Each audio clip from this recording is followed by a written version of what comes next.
We are going to be all right, everybody. So now that we're recording, welcome officially to Knowledge Bites.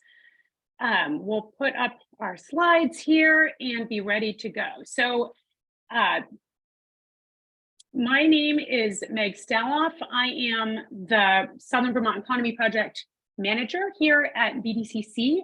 So the Southern Vermont Economy Project is a project of BDCC. We're supported in part by a USDA Rural Community Development Initiative grant. And these grants are for helping communities build community development and economic development initiatives. So what we do is things like these webinars, we do trainings, we do direct support of projects. If you have questions, we can help you get connected to resources. So our role is to connect you to resources, build skills, and help across our community, all of Southern Vermont, Bennington, and Windham counties advance projects.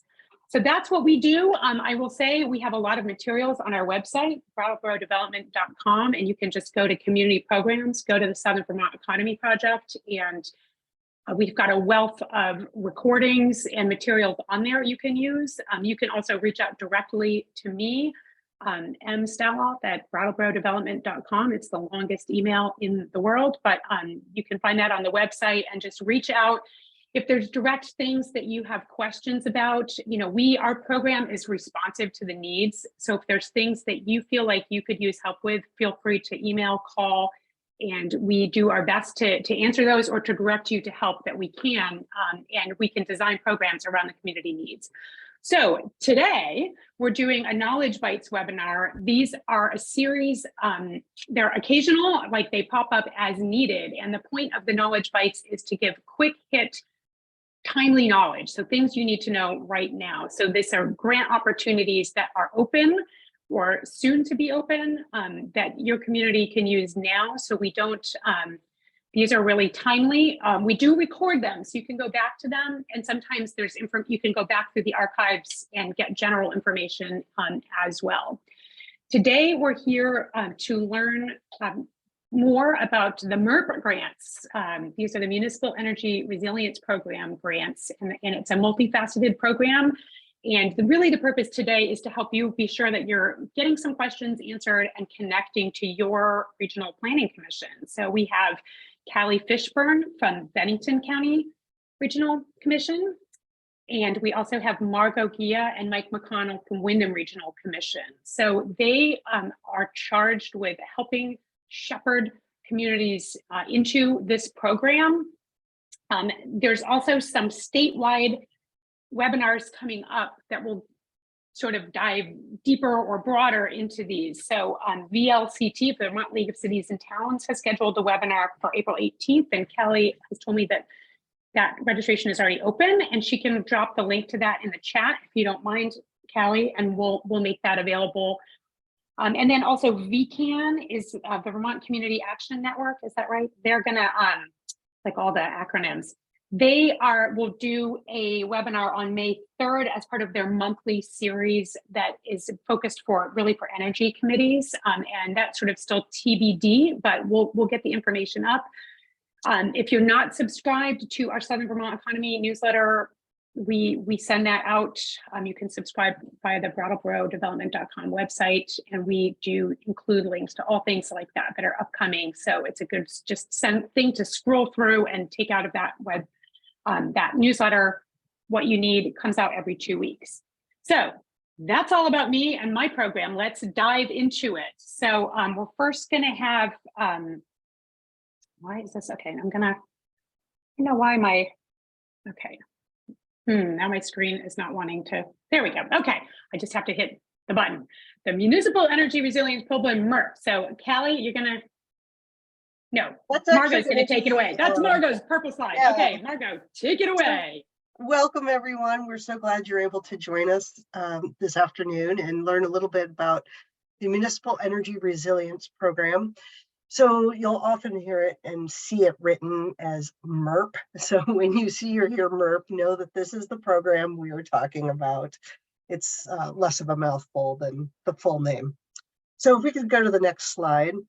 So I'm going to talk a little bit about the whole overview of the MERP program, and Callie is then going to talk very specifically about what is currently open in the mini grants. So the program overall, it is state ARPA funding. The program is being administered by the Vermont Building and General Services, and it is being implemented through the Regional Planning Commission. So in the Bennington area, you would be outreaching to Callie, and in the Windham region, you would be outreaching to Mike or I. We are both working together on implementing the MERP for this region. So the overarching idea for the MERP program, as you can see here, it's for municipalities to become more energy resilient, reduce energy use and operating costs, and curb greenhouse gas emissions. So it is designed specifically for municipalities. These include our towns, our incorporated villages, fire districts are called out, and other governmental organizations. So if you are one of these eligible entities, this applies to you, and it also specifically applies to municipally owned buildings. That's kind of a key aspect to the program. You can't, the municipality, that's not eligible if it's leasing a building or something like that. It's got to be owned by the municipality. Okay, so the next slide. So the MERP grants, or the MERP program, I should say, is designed sort of in 3 large chunks. The first one, which is open now, is these community capacity mini grants, which Callie is going to go into much more detail about. But there's up to $4,000 available for our municipalities. As I mentioned, applications are now open, and it's to support energy resilience and capacity building. So these are for educational and community engagement activities. That's what the 4,000 is meant for. So that's sort of pocket number 1. All right, next slide. And our next sort of big chunk of this program is the energy assessments or audits. You'll probably hear those 2 words interchanged, but it's talking about the same thing. So these are free to municipalities. We're likely to see the applications come open sometime, probably in the spring, but we don't have a definitive date yet. And the assessments are going to provide like recommendation and cost estimates for thermal envelope improvements, weatherization, battery storage, EV charging equipment. And there's 2 levels of assessment.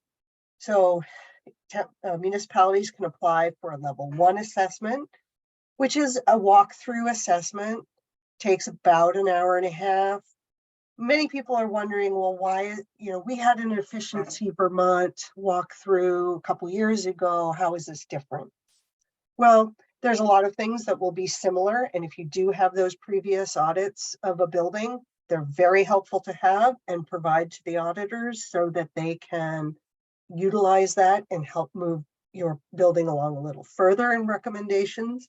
But it also is going to look at some additional things that were required in the act that was not called out in Efficiency Vermont's original walkthroughs. So the level 2 assessments are a little bit more in depth. You're going to have some background information about your building. You're going to maybe some past utility data on electricity, oil usage if you're oil-based, or how much you're using to heat the building and things like that. And if the building is eligible, they will do a full blower door test. So it's really looking at the building at a little bit more in-depth level than the level 1. And why the 2 assessment levels? 1, you're going to get more information out of the level 2 assessments, but it's also going to make you eligible for some additional funding outside of just the implementation funding, which is our 3rd pocket here. So level 1 and level 2, you're eligible for the implementation grants. But with level 2, you're also available for some loans and other federal and state pockets of money that might be coming down the line.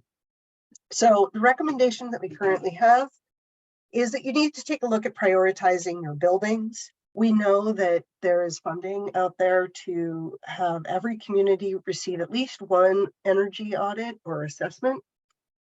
Beyond that, we don't know yet if communities will be able to receive more than one, but I would say prioritize your buildings. If you know you have 4 municipal buildings, 3 of those really could be useful in getting energy audits, decide what's your first priority building, your second priority building, and what's your third priority building. That way, when the information comes out, you're ready to go in terms of thinking about what are your priorities. All right, so the third pocket, next slide, is the funding. And there's 2 types of funding that are called out in the Act. The one is the MERP implementation funds. So each municipality can apply for a maximum of $500,000. These will be items that have been called out in the audits or assessments. So they're going to be around energy weatherization projects or supplementing or replacing fossil fuel heating systems. So the projects, again, are likely to come from the energy assessment recommendations. And these are not going to be released right away. They're going to start getting the audits going first. So we're looking at probably later in 23 or early 24. But again, that's not defined yet as to exactly when it's coming out. Now, the second level of funding are these MERP Municipal Energy Loan Fund. There's 2.8 million available, and it's going to be available for equipment replacement or studies or weatherization. So a lot of the things that the implementation funds are, we don't have yet. There's not a lot of details yet. They're going to be working on how this loan fund operates, but it's a level 2 assessment is going to make you available for the loan fund in addition to the implementation funds. All right, the next slide. All right, so Callie's going to have information about how to contact her in a minute, but as I mentioned, for Windham Regional Commission, if you're in the Windham region and you have questions about any aspect of the MERP program, you can contact myself or Mike McConnell, who is also on today, and we'll be answering some questions as we get into that part. But we're both available and happy to be working with your towns and any of your municipalities, because I know we have some incorporated villages on the line today. So we're excited to be working with you. And at this point, I think, Callie, I'm going to pass it over to you. And Callie's going to talk more specifically about the current mini grants that are available.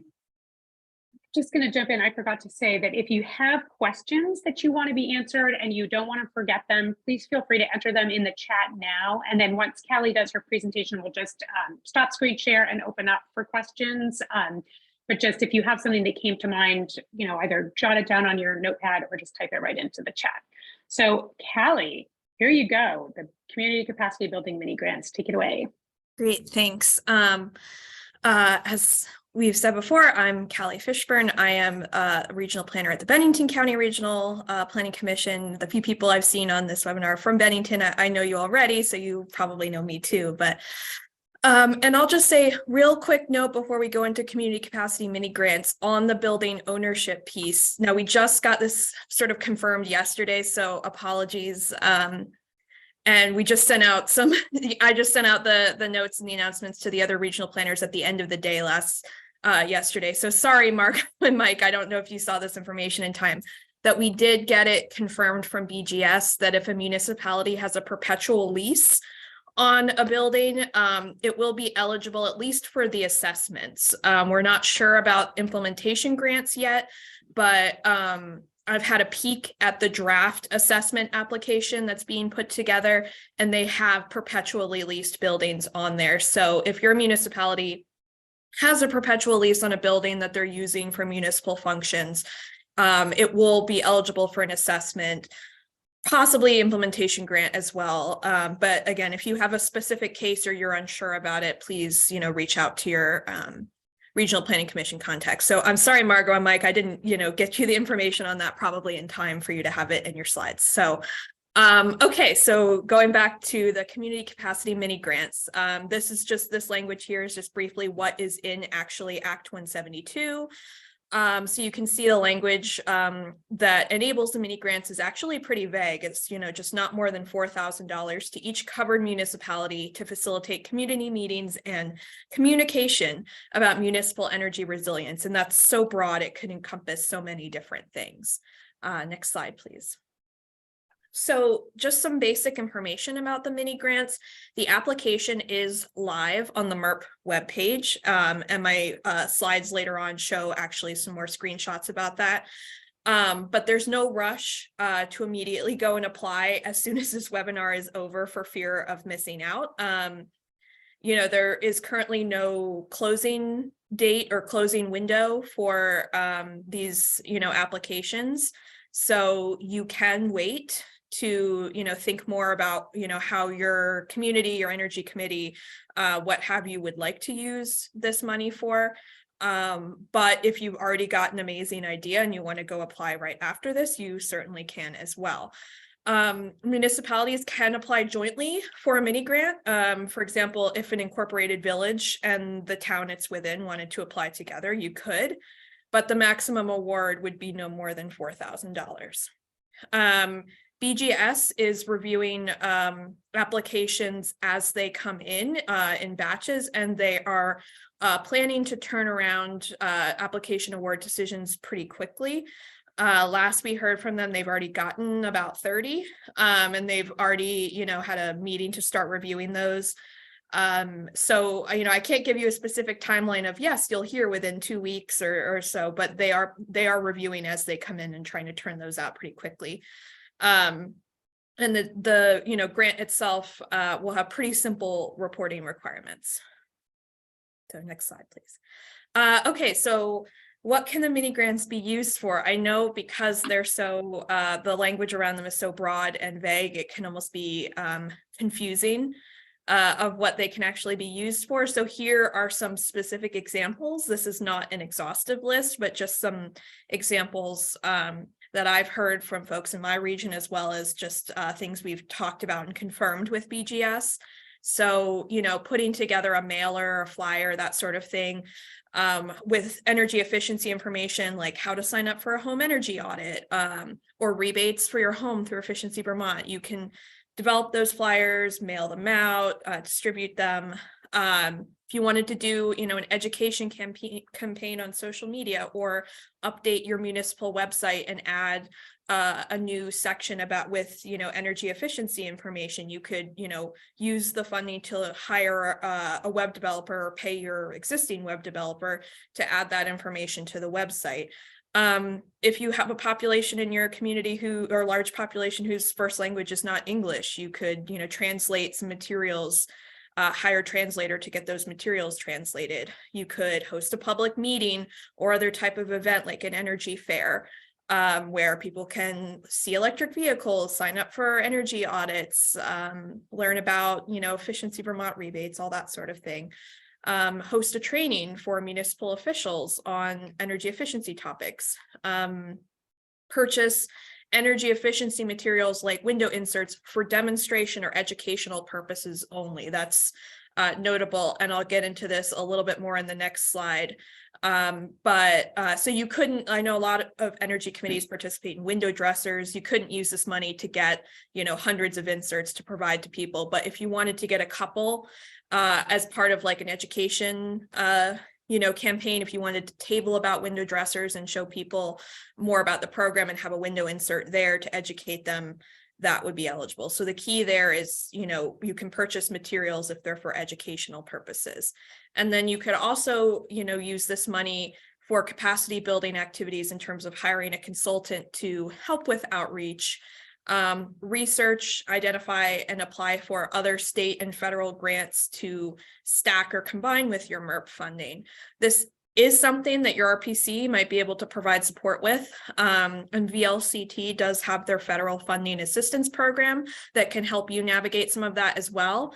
But if you, are looking for somebody to actually help like write grants, you might be able to use this money to do that. Or if you wanted to wait, and apply for this money to get a consultant to help you implement your implementation project. Although again, that would be, you know, holding off until the implementation grants were available. And this is just a sample list. If you have other ideas, if there's something you're unsure about and you're wondering if it's eligible, please reach out to your RPC and discuss it with them.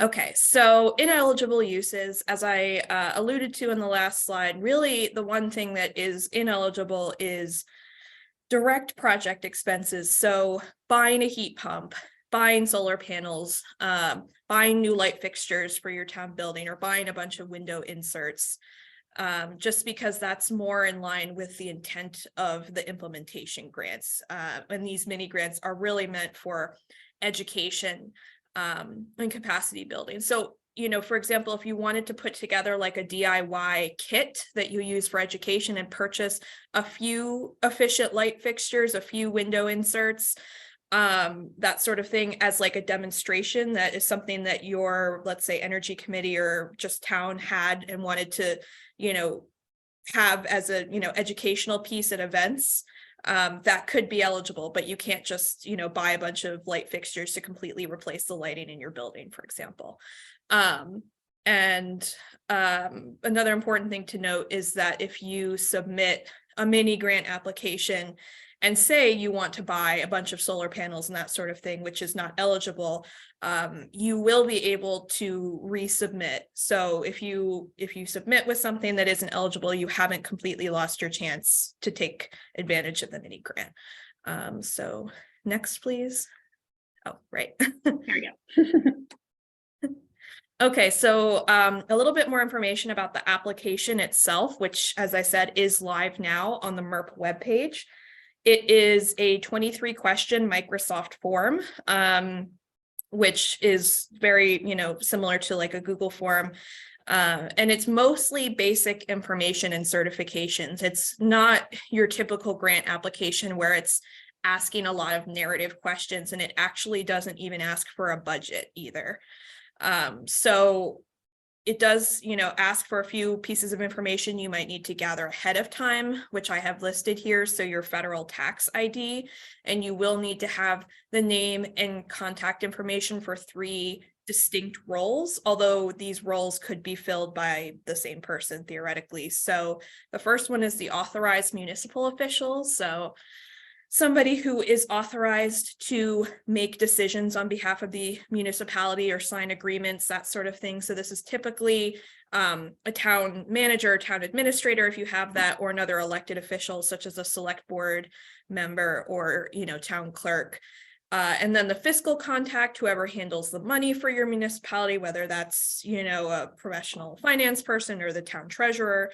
And then the project director, who will actually be implementing the project, and that could be, you know, an energy committee member or another individual in the community. And again, as I said before, more than one municipality can apply jointly together. And in that case, you would identify a lead municipality, and only the lead municipality needs to complete the information or needs to complete the application and provide this information. And then there's just a question on the application that says, are you co-applying with other municipalities? And you would just list the names of those municipalities there. But only the lead applicant would need to put all this information if you're applying jointly. So next slide, please. So this is just a little screenshot of the web page to show you. Hopefully you all have visited the MERP webpage on Buildings and General Services website. The link is at the top there. And then this is the top of the page. So right when you go to this page, there's this, you know, big new and big button right there where you takes you to the application form. And if you click one more time, note that you can also click and, oh, yeah, one more time. I went. Here we go. Yeah. I clicked it again. Okay, here we go. Yeah, so you can view the grant agreement ahead of time as well, before you apply, just to read all the requirements. But again, it's a pretty simple reporting requirement. You can see that you can, you know, read an FAQ there as well. And then that big, you know, rectangle apply here takes you to the application form. And then this is the cover intro section of the application form itself. It's all on, the application is all on one page so that you can see all the questions that are asked of you up front if you don't want to complete it right at that time. And it does say what you're going to need up front, which are those things that I mentioned, the federal tax ID and the contact information for those individual roles that I mentioned. So, oh, and just highlight, and that's the same information I had on my previous slide before of federal tax ID and roles, contact information for the roles. So just some recommendations. This application does not require a project budget. However, once you have your project idea identified, I would strongly recommend that you develop a budget and a timeline because, you know, even though the application is not asking for that information, you know, it's just generally good practice, I think, good management of funds to have that information and keep track of it. And, you know, that's certainly something that your RPC could help you put together if you have an idea, but you're not really sure, you know, what things might cost or that sort of thing.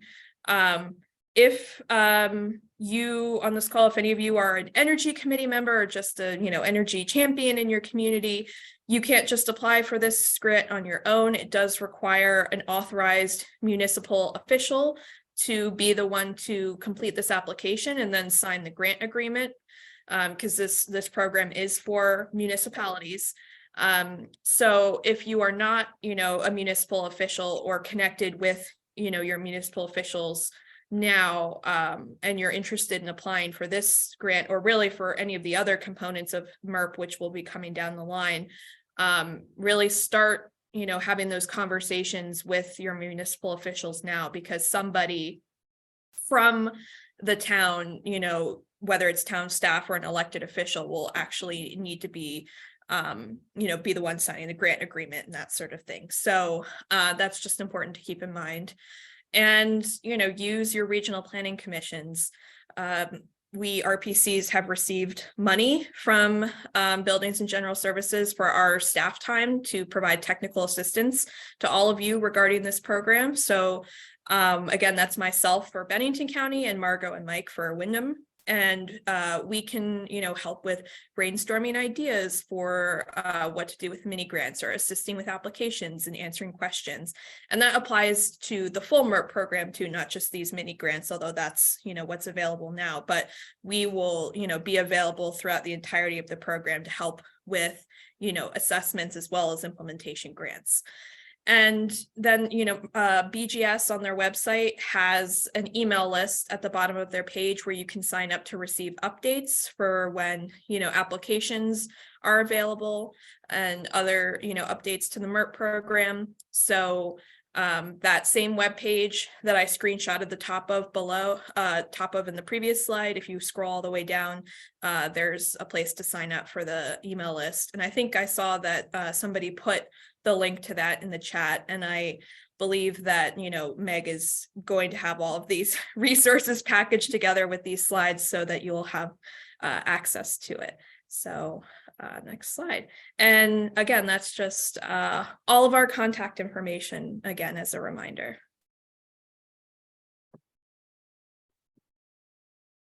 Okay, so I'm going to stop sharing. So yes, again, we're going to share these slides. They have clickable links in them. So when we do the slides, you'll get them. So it looks like we've got some information and in the chat and some questions. So there's some links in there for the VCAMs. And so I'm going to go through the chat questions quickly, and then we'll do raised hands if that's okay, or unless you need to go quickly. I think we'll have a few things. So on the mini grants, do we just apply for $4,000, go ahead and start spending while reporting back, or do we have a budgeted program or programs and apply for a specific amount, say $3,432.75? Do we have an answer to that question, Marco, Mike, Callie? So do you need to have, should you apply for just what you think you're going to need, or should you just apply for $4,000 and work it out later, I guess? Is that fair? reworking of that? I wouldn't, I see also that Chris Campany is on this call too, so feel free to jump in, Chris, if you feel like you feel the need, but I would say just apply for the $4,000. And I know of a few communities who have some idea of, like, yeah, we know we're going to use it for our energy committee. It's essentially going to be like a budget for our energy committee to do outreach activities, but they don't have like it down to the granular level of like, we're going to send out 500 flyers, but they have just applied because they know that they want the money to go to the energy committee to do, some sort of event or outreach. So I would encourage you, to just apply for up to $4,000. And the reporting requirements, again, you can go and read that grant agreement on BGS's website. It's pretty simple. It's basically just like annual reporting. So if you were, let's say you got the grant a couple months from now and you had spent it all by the end of this year, you would just submit one report saying what you did with that money. And if you, extend it over into multiple years, there would just be one annual report. So I think they're really just trying to make this aspect in particular as simple and accessible as possible. Chris, did you want to say something? Go ahead. Just a brief follow. It's kind of a little tangential to this. Callie's was absolutely correct, or maybe it was Margot, about like if there's, like, let's say the village and town both wanted to put in grants, you absolutely could. The only pause I'd offer is think about if you really need to do that, because ultimately that money, like let's say the village of Bellows Falls got a $4,000 grant, the town of Rockingham got a $4,000 grant, and Margot, I'm spacing right now, is village of Saxon River also said so. So theoretically, those three entities could apply for $4,000 mini grants, but then if you don't really need separate mini grants to do that work, that funding is ultimately coming out of the funding that's available for municipalities statewide to do the actual implementation grants. So just wanted to say, we would encourage, just for the sake of efficiency and helping the money go as far as possible, villages and towns collaborating with each other. If that doesn't make sense for any reason, you can certainly do that separately, but I just wanted to throw that out there too. And, Great. And Callie, Margot, you guys are doing great. Mike, did you have something to say to that too? I saw your hand was up, and then we'll go to Nick, and then there's one more question in the chat, just so we get to them all. Yeah, definitely. I just wanted to mention that the mini grant application just says there's a bunch of check marks for what you intend to use the money for, but it does say what you intend to use the money for. So if you apply for the 4,000 and you have a great idea in 6 months, that's still okay. So don't worry about needing all the answers right now. Apply, and then I'm sure spending it will not be an issue for most towns. Okay, so quickly, okay, Nick, why don't you go ahead, and then I'll get to the good question that's in the chat. Go ahead, Nick. Yeah, first of all, thank you that was my question in the chat. Thank you for answering it. But also, I had another question regarding, our town office building. There's several items that, we're going to, prioritize that building to do the assessment in. Do you have any idea, one, when they might say whether we can do both of our buildings? Sorry, the cat's in the way. Or do we know when that decision may come down? And the second question is, there's certain things in our town office that I know need replacement, and we would point it out to the assessors. Our oil heater and our backup generator is incredibly old, and it would be great to be able to use the implementation money for that. Is that going to be an acceptable use, or do you not know yet? Thank you.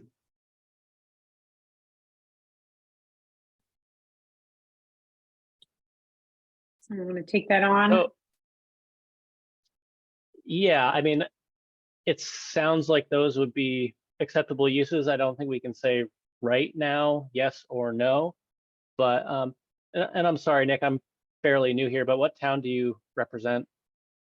Oh, I'm sorry, Marlboro, Vermont.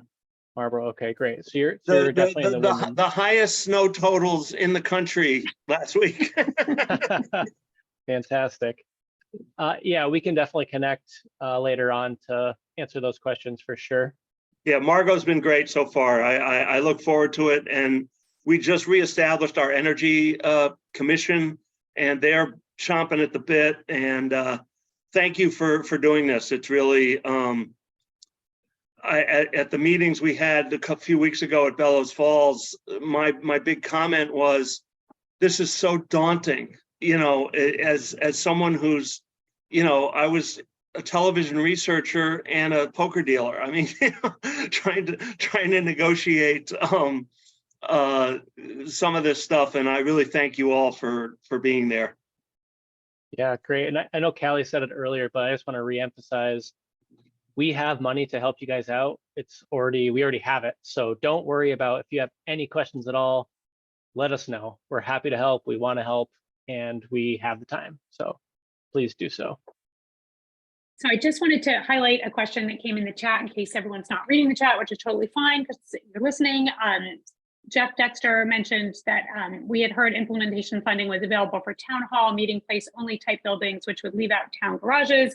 But recently it appears that town garages are eligible. Clarify. And I think Callie answer that in the chat, saying any municipal building owned or perpetually leased is eligible. So that does include town garages. So that's just to clarify. And again, the idea is for you to prioritize, you know, which building you might want to concentrate initially. So think about, you know, where your energy needs or the potential for energy upgrades are really the most. So if you've recently just, darn it, we just did do a lot of work in our town hall building, you think about, I'm sure you have other buildings. Okay, now we've got everyone at Wyndham Regional with a hand up. Go ahead. Well, I'm going to jump in. This is Margot. And I just want to point out that one of the factors to really think about when you're prioritizing your buildings for which ones you want assessments on, but more so thinking ahead for when we get to implementation, is that what is called out in the act is that a building by the end of the project must be ADA compliant. And so that is something, you know, some buildings that are municipally owned are going to already be there and many are not. And so you will need to think about how can we, you know, can this building be brought up to ADA compliance by the end of the project? With a reasonable amount of funds. There will be some funds available out of the $500,000 grants, up to 20%, but some projects will need way more than that. So the other piece is that a building or a town needs to have access to high-speed internet. So those are just two things to think about in your process of thinking about buildings coming ahead.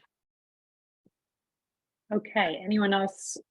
Yeah, I would also go ahead, Mike. Encourage towns, well, for the level 2 assessment, if you're planning on getting one of those for one of the structures, your prioritized structure, it might also behoove the towns to get the information for other structures that you might want to get an assessment for if that becomes an available option in the future.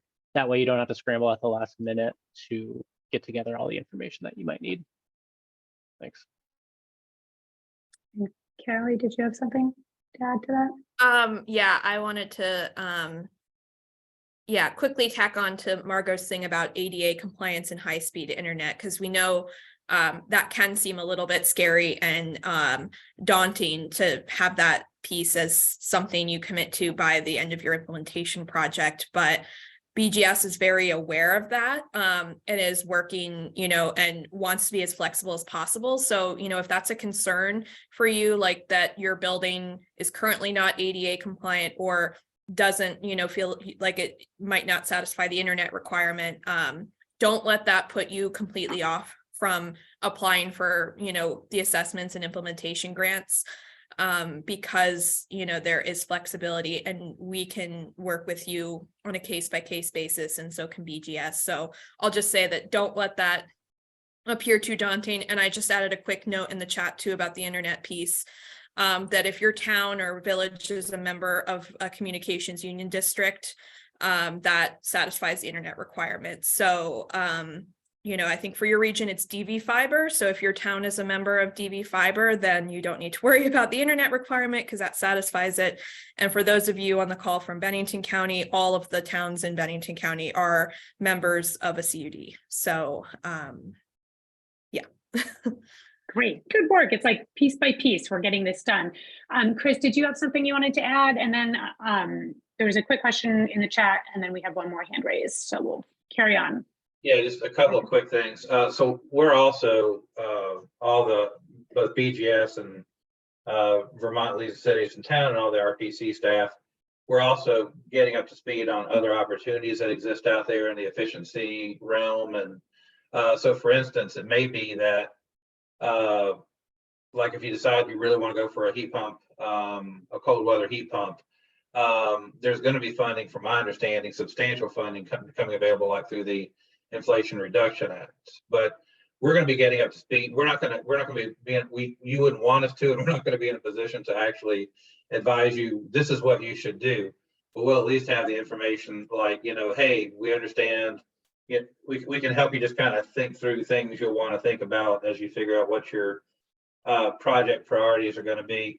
One other thing too, that just with regard to the ADA compliance work, we're going to get ourselves up to speed on what the requirements are for when it comes to ADA and the relationship to this particular stream of funding. Another area that we're going to get up, so that way we can kind of tell you what you need to be thinking about. The other thing that we're going to get ourselves up to speed on is how historic preservation rules apply to the use of this state funding, and how that, and so we'll get, again, we won't be your experts on like doing a historic preservation evaluations, you know, per statute or rules or regs or something like that, but at least we'll know, hey, this is how this is going to apply to your town. This is how it might apply to your buildings. And these are the resources out there to help you think through it. So we're still kind of building this plane as we're flying it, but we're going to put ourselves in a position to be able to help answer questions around just everything, just the universe of things you should be aware of. But then also included in that, how you might be able to leverage other funding resources to make this MERP funding go a good bit further. Okay, so Jeff, go ahead. You have your hand up. Yeah, real quick. I may know the answer to this. It may be an obvious question, but regarding ADA compliance, is there some kind of a certification that each building has that says we are considered ADA compliant? I would imagine it's not a verbal from your town clerk saying, oh yeah, we're ADA compliant. So is there a some kind of official certification? Thank you. Take that on. Jeff, well, also Jeff, I know Jeff is from Sunderland, and I know their town hall is fairly new, at least compared to other town halls. Jeff, I think maybe you and I can talk about that. We could probably reach out to someone at like maybe the town clerk at Sunderland, but also considering the town hall was built in like 2014, I believe. Right. Well, Callie, let me interrupt you. I was really addressing it towards our town garage. Oh, gotcha. Okay, sorry. Yeah, that's a trickier one then. I am not sure if there's any kind of like certificate that towns get that's like, congratulations, you are ADA compliant. Here's your gorgeous certificate to hang on the wall for all to admire. I don't think that's the case. So I think we'll, I'm honestly not sure how that certification process works. I'll give the town clerk a call and see if she knows. If not, I'll talk to you, Callie. Yeah. Probably some sort of like inspection that might have, you know, whenever the building was last renovated or something, there may be some inspection report that, you know, has information about whether it's ADA compliant or not. That's really what I can think of. Okay, thank you. I think it's great that we're raising these questions too. And I think these are really good questions for our regional planning commissions to be hearing, so they know what you're thinking about. And these will go back to BGS. It's just interesting because buildings and general services is, you know, they take care of all the state buildings. So they're kind of coming from a different angle on things. So I think the more that they can talk to historic preservation and talk to other entities and get these, they'll be getting these questions answered. So thank you for asking them, because it's really good to hear what the questions really are. And I saw, Dawn, you were asking, does that mean the building has to be 100% ADA compliant or 20% of project cost? And so I would just say my understanding was that you can use up to 20% of the total project cost can be for getting your building in compliance with ADA, as I understand it. But again, you know, double check and confirm that. So, you know, you'll have to think about that and think about if there are other sources that, you know, you can staff to work on that compliance either ahead of time or as you go or as part of the project. And this is good things for everyone to be hearing, because these are good questions. And there's also another one about from Carl said in about the level 2 audit. What if your town does not have architectural drawings? How do you get that? Can some local architect do a quick sketch? And so that's a good question to we'll keep that in mind. And Callie was saying we don't have the finalized list of required documents, but you know, it won't necessarily disqualify you. That everyone will try and work with you on this. The goal is to work with you. Callie, Margot, did you want to take on either of those? And then I see Nick also has his hand up. I just wanted to mention, you know, I think we put out some of these things as things we know that when we get to the implementation funds, we're going to all have to be thinking about, but know at this time that there are things that BGS, that the RPCs, we're still learning and trying to figure out and come to an understanding of what exactly is going to be in the overall requirements. So we just want you to be aware that these things are mentioned in the Act and will be a requirement at some degree. So good to keep in mind, and we will definitely keep you informed as information comes out. So we know that it's like, well, you know, it seems a little like we don't know about certain things, and that's because the program is being thoughtfully implemented. And you know, as questions such as these come up, it helps inform and make, you know, discussions. So all these kind of questions are very important, as Meg said, and we will definitely all continue to be in touch and let you know sort of what requirements exactly look like. And yeah. We're working with what we know. It seems, you know, it seems like, oh my gosh, we have so much to think about.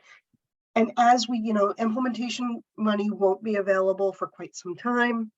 So start thinking about the mini grants now, because that is what's on the table. Assessments will be coming next with more information, definitely before the application is released. So it's all kind of a progression. And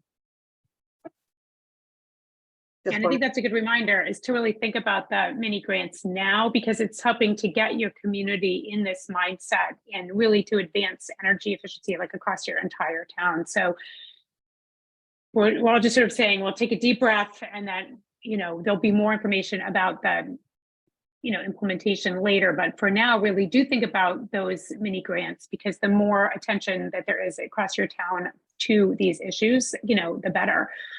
Callie, did you want to address that? And then Nick's question. And then, you know, I understand if people have to jump, I don't see any more questions in the chat, but, you know, if anyone has specific, I would just say, if anyone has ideas about how they think they might use the mini grant, those might be interesting to hear too. Or if we're not there yet, you know, that's fine, but just, I'd be interested to hear. So, Callie, did you have something to add to the Yeah, spread? I would just say off of, you know, Margot's point too, that like, don't automatically assume that you won't be eligible. So don't, you know, self-disqualify yourself. If, you know, anything you heard here today or have heard about the program previously has, you know, seemed like daunting, or that, you know, you weren't sure, or, oh, maybe, you know, it's not the right fit, you know, still, you know, reach out to us, and, you know, we want to work with you to apply. And I think BGS, that's like the consistent message we get from them too, is they, don't want to give anyone, at this point, like a hard no. They want to, take things on a case by case basis. So, again, just don't automatically, dismiss this opportunity if you think if you feel like you're not eligible, because we want to, find a way to help you. That's great to hear. Nick, did you have? Yeah, real quick, just in relation to what Callie just said, is I know the Energy Commission, they're all bubbling with ideas, and Energy Fair definitely seemed like, something, because it also can help build community, is get people together. But the question I did have is I've heard about window dressers. Margot mentioned it to me last week. Does anybody know who I can reach out to find out what's involved in joining the partnership, what kind of funding we would need to have Marlboro part of the partnership? Margot has my email. She can send it to me, or, if someone has it and they want to throw it in the chat, or just, Nick, I'll send you some information about some of your neighboring communities that have partnered together to be a part of window dressers. great. And I'll give you the contact there. Thanks for That's that. excellent. Thank you very much. Okay, we had a note that Allison Julio is the Vermont Window Dressers Coordinator. So, and we'll make sure that when we send, I'll email everybody who is on the call, the recording, and then all the information and the slides and any information that we track down afterwards too.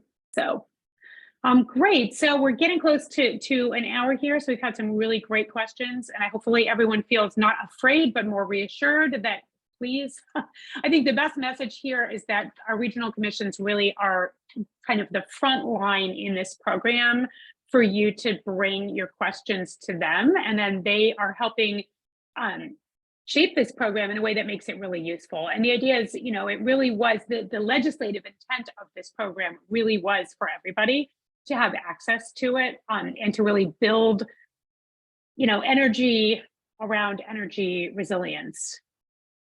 See what I did there? No, but anyway, to get people in communities sort of on board with this work, so that they're not saying, why are we doing this? And it's something, both for towns, it's a major cost, heating buildings that you own. And I will also say, one of the things that I heard when we had the state agencies down in, I want to say it was at the beginning of February, was they really said, think about this too. They really are excited about prioritizing weatherization, because they're like, it doesn't matter, if you're putting super energy efficient heat into a drafty building, you've gotten nowhere. So also think about that too. That was something that they stressed. So I'll just say that too, that it's really like weatherization is something that they love to see. So that's that's something to think about as well.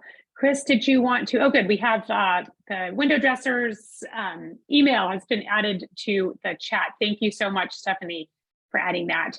And then Chris, maybe one more word, and maybe we'll all go. Yeah, just one last thing, especially for people who've been involved with town government for a while. I am hypersensitive to getting answers, to you guys and clarifying things ahead of time, so that we don't have confusion going down the road. I'm thinking like post Irene, right?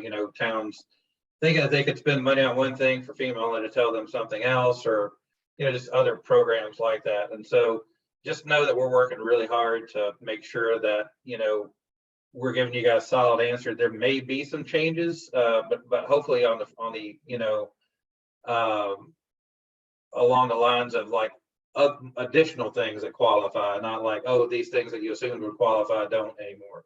There may be some of that, but we're working really hard to be proactive to get really solid answers out of BGS, so that you're not going down one path only to be kind of jerked onto another again. So I know that oftentimes I'll hear from towns just kind of a nervousness about using state programs or federal programs. So just know that we're aware of that, and we're going to do everything we can to avoid any surprises that may come along. So just just wanted to note that, just we're gonna do everything we can to make you feel as comfortable as possible.